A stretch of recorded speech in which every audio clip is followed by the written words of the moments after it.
Hello everyone, so today we got to play Azul Summer Pavilion. So this is the third Azul game. Mm-hmm. Yep.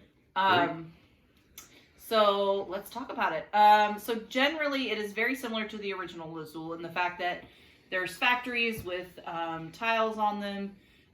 During your turn you're going to pick up one set of colors. And then you're going to save them for the end of the round to play them on your board. Now, there's some slight differences from the original. From this one, the tiles are a different shape. They introduced wilds, so every round, different colors as a wild. And then also you're trying to complete stars, not rows. So yes, these tiles look least like something that you might swallow or put in your mouth as a throat lozenge. I was going to make that comment that it's the least candy-ish version of it. Yes. If you tried to chew on one of these, you're probably going to kill yourself. Well, I mean, you would on the other ones, but they look like candy, where these do not. Well, the second one looks like Halls. Halls, and then you got the Starburst for the originals. Yeah. So let's jump into quality of pieces, guys. So as always with Azul games, I love the tiles. Mm-hmm. The tiles are good quality. I can't say that about the boards. The boards, these are better.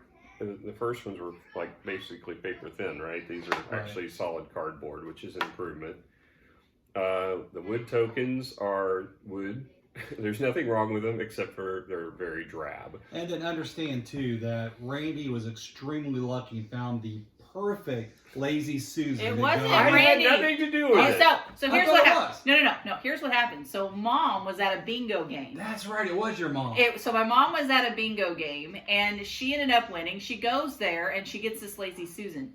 So I teach her Azul and she goes, Miranda, I have the perfect Lazy Susan. So we get the Lazy Susan. She brings it to me and I'm like, brilliant. You aren't joking. Now we cannot play without it. Yeah, we really can't. It's perfect, and we like to spin it. It's fun. And I've been to like every Goodwill and thrift store I could possibly think of to find something that could even come close to this Lazy Susan. Can't find nothing. Yeah. So I'm going to either have to make my own or it's just not fair.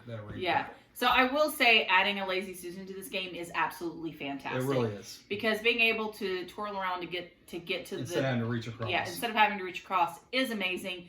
Absolutely must if you play this game a lot or any of the Azul games. It applies to all the Azul games, and we play. It's very cool. We play it a lot here at this house. This review brought to you by Lazy Susan. Well, I mean, we're just being honest, right? But the factories, they're just cardboard, nothing special. Nothing special. So decent insert. Yeah. So really, and then this isn't as bad as. Well, the other games don't. Yeah, the other ones don't give you anything to collect. No, the second one does. It gives you the cathedral with the pointy end. You're right. But it's not as well. This one I think is a little bit thicker. We use the Tupperware thing. But this was a little nicer. It's taller. Yeah. We have a standard Tupperware that goes with the Lazy Susan that it's nothing. It doesn't look nearly as attractive. So we didn't have it on the board. There you go. You can outdo us on the Tupperware container. I'll get a nice. You know what though? This actually matches. You can use those bowls that we got. This actually matches my new dish set. Yes, because we can get one of those bowls out. We can just get one of these bowls out. Yes. So we have plans. Okay. So, give it a number? What is the quality for this game? I mean, the tiles are great, but the cardboard is just So I'd say 7. Yeah, if they had actually put boards where you could indent the pieces and not so they wouldn't slide around. Don't dent the pieces; that would be bad. But you could put them in inlaid boards. Yeah, inlaid boards. Was this the one where they came out with the overlay that was horrible? Yeah. Yes. If you are interested in the first Azul. And you see that the overlay boards don't get it. It's a waste of money. They're horrible. Thin plastic overlay that the board slides into. And the cubes don't fit into it. They don't fit into it. It's not worth the money. But obviously we both bought it because we know about it. But the biggest thing is just you can bump this very easily, and the tiles will shift. It's not a huge deal on this one because you can usually tell where they go, but it can be a problem. And I hate the drab colors on the tile. I mean, The your choices of player player colors are white, black, gray, or Brown. wood color. Listen, Yeah. I get it not wanting to be the same as these tiles, but you could have done something else. You could have had a pretty turquoise. You could have had a, I don't know, Different shade of purple. different shade. Yeah. Like, shoot, exactly. Maybe 4 shades of purple if she made the game. Yeah. Well, no, I would put a shade of blue for you. Oh, okay. Thank you. Aw. And then another shade for you. Yeah. And then the rest would be purple.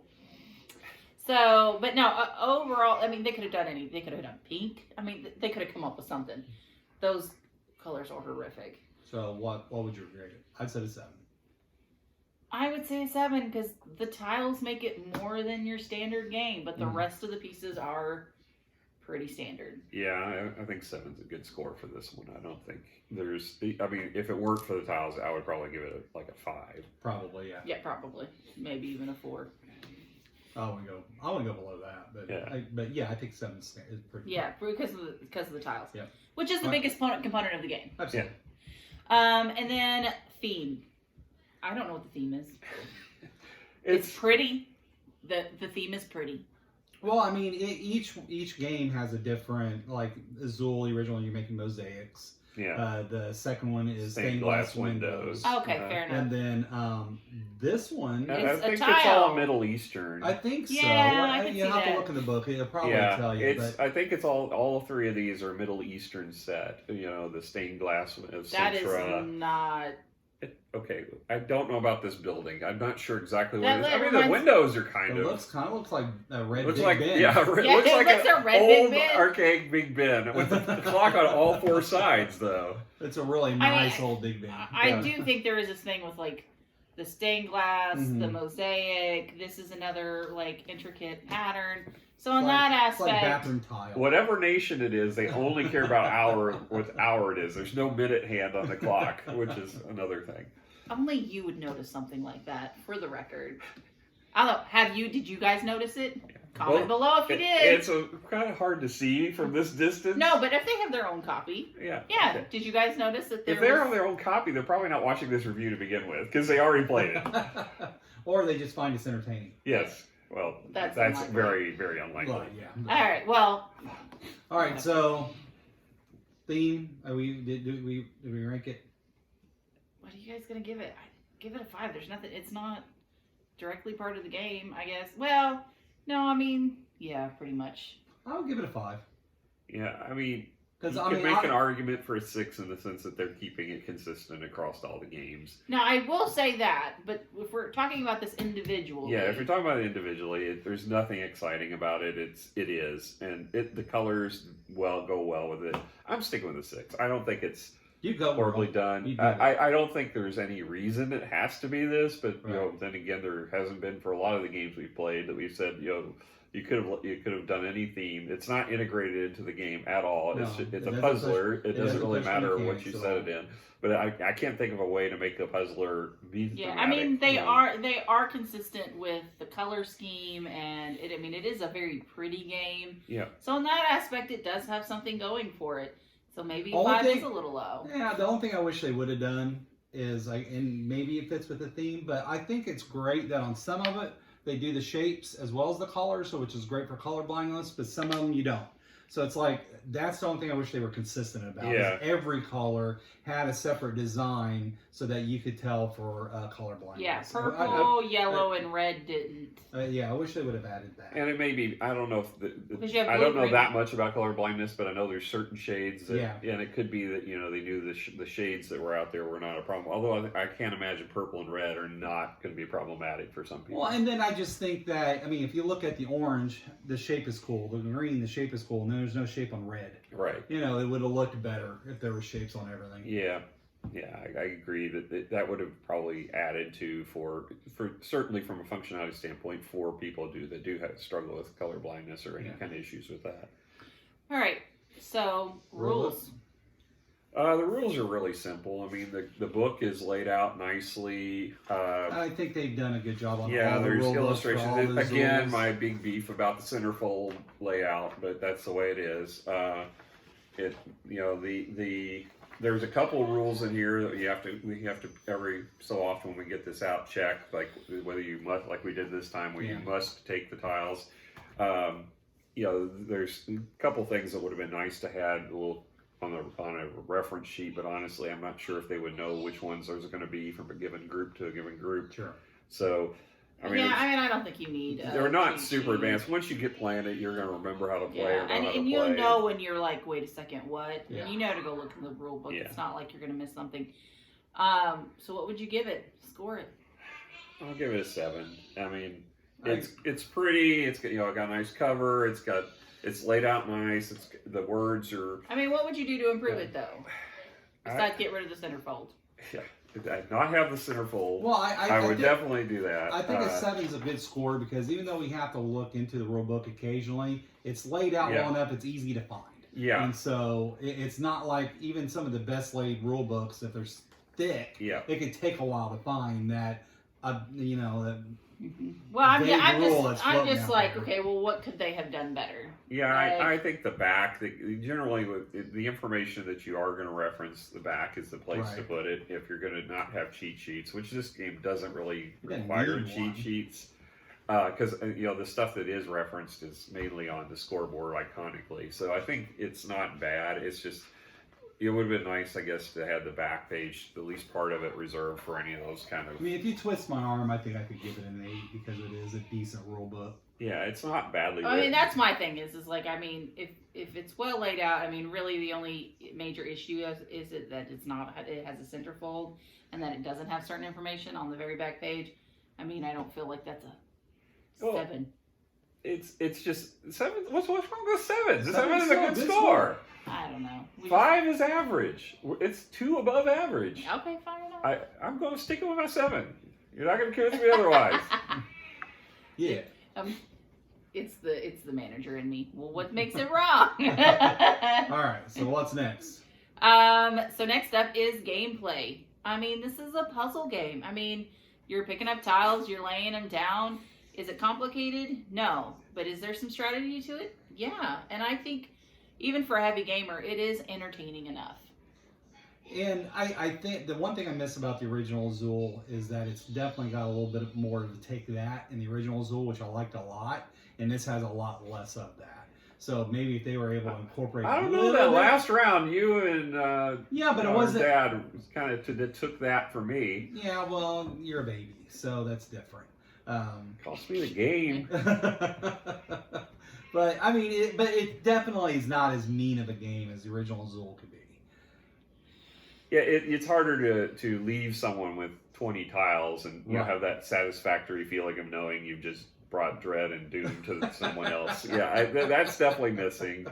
I'm okay with it not being there. Yeah, I mean, honestly, I just think that adds a bit of attention to the first game that's not in this, and then I like that. Yeah. And so it's not bad in either game, but it's just enough in the first one to really give it a little bit more flavor. Yeah, the sad thing with these Azul games is it's almost impossible to rate them without thinking and comparing them to the other Azuls. Right. So to look at this independently and say, oh, this is a good game or of level X, Y, or Z, it's hard to do without putting it in the back of your mind. Well, I like Azul 1 or Azul 2 or Azul 3 better. Well, I will say, out of the Azuls, this is my favorite. Mine too. And I will say it's not. It's probably my least favorite of the 3. Really? So, yeah. If I go and weigh the 3, I really did like number 2, even though I know that's not the popular opinion. Number 1 is still the one that gets the most gameplay. Mm-hmm. I think that one's because it's more easier to teach, though. Yeah, this one I struggle with because he doesn't win. That's part of it. That's part of it. But there's a little bit more luck involved in this one. I don't think so. You're still pulling from a bag like all of them, but it's the fact that player or turn order can mean so much more in this. Well, then but you pay for that being the first turn order with negative victory points. Not a lot of negative victory points. Oh, yeah, it can be. Yeah, it can be. I took a huge. I lost 5. I took 7 and lost on 1, and but then you scored 20. But you got a lot of points from it. Yeah, that's the thing. I mean, come on. You know, Well, you got to gauge it, and you got to know when to pull it. Yeah, I mean, I struggle with the fact that, you know, and this is, I mean, there's value in filling your stars, which is where there's a lot of value in filling your stars. There's value in getting individual numbers from, you know, from 1 to 4s completed, and they're contradictory goals, which is good, I guess, in some sense, but I always find myself walking the line between the two and always on the wrong side of that line. Probably because it's not as much of a point salad as you like.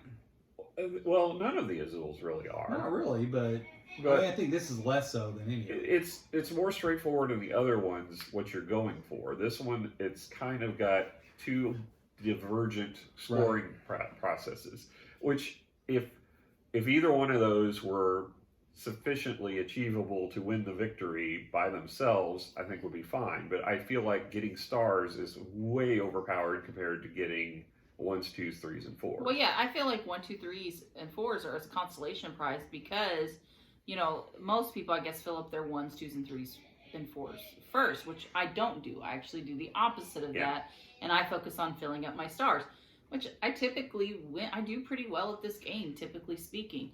The only person who can beat me is my mother. And she's really good at puzzle games.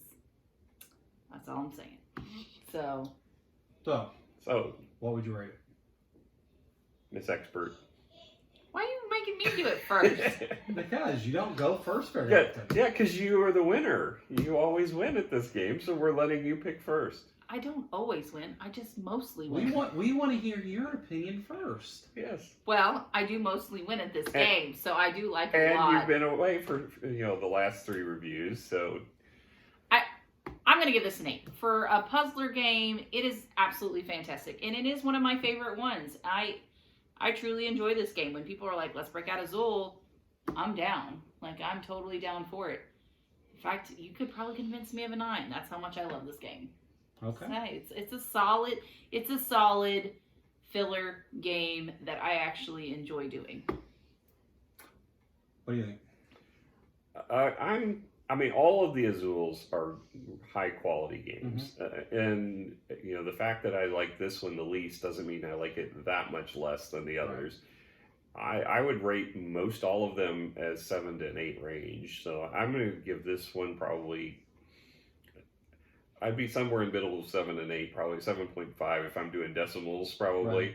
The others I'm going to give an 8 probably too. So, I mean, they're all fun. They're in their own way. They're different, which is good. You know, you don't want 3 games being exactly the same. They have the same feel, but they have different strategies. So, and I think they did do that well, though. Like each game is different enough, but there is some cohesion there. That's yeah, I almost feel like this review should have been the review for all 3 Azuls, that we just sit down and show the differences, because and we could come back to that. It's just going to be hard reviewing them, and you know, they're not that much different in the sense of, you know, if you think of one, you think of all 3. And I agree with that. I would float between a 7 and 8. So because this is my favorite of the 3, I'd give it an 8, or I'd give the other 2 a 7.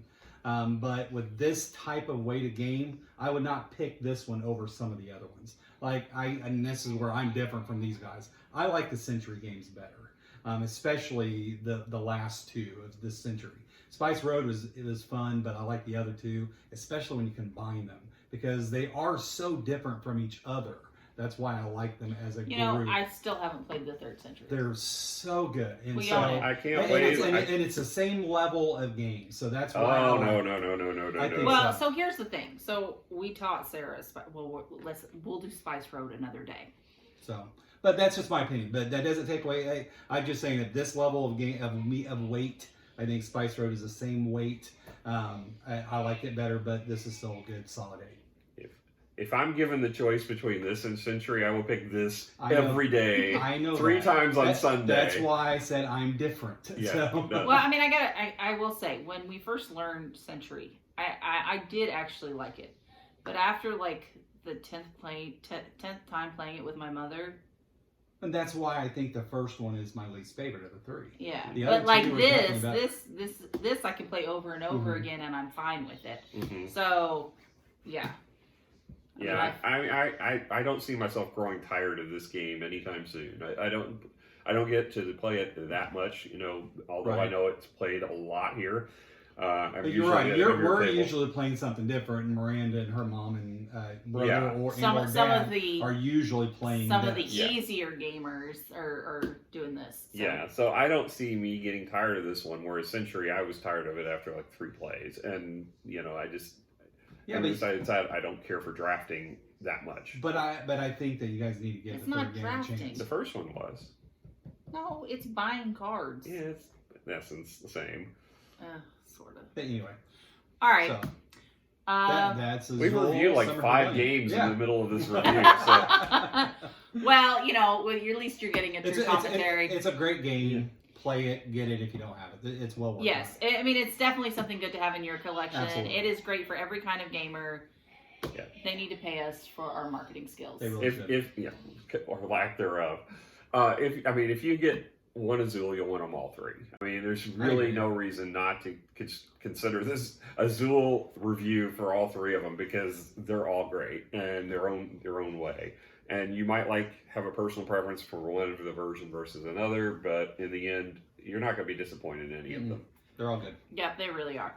All right. Well, thank you guys so much for hanging out with us today. Don't forget to subscribe and click that notification bell so you can see when we've got some new content. We'll see you guys later. Bye. Bye.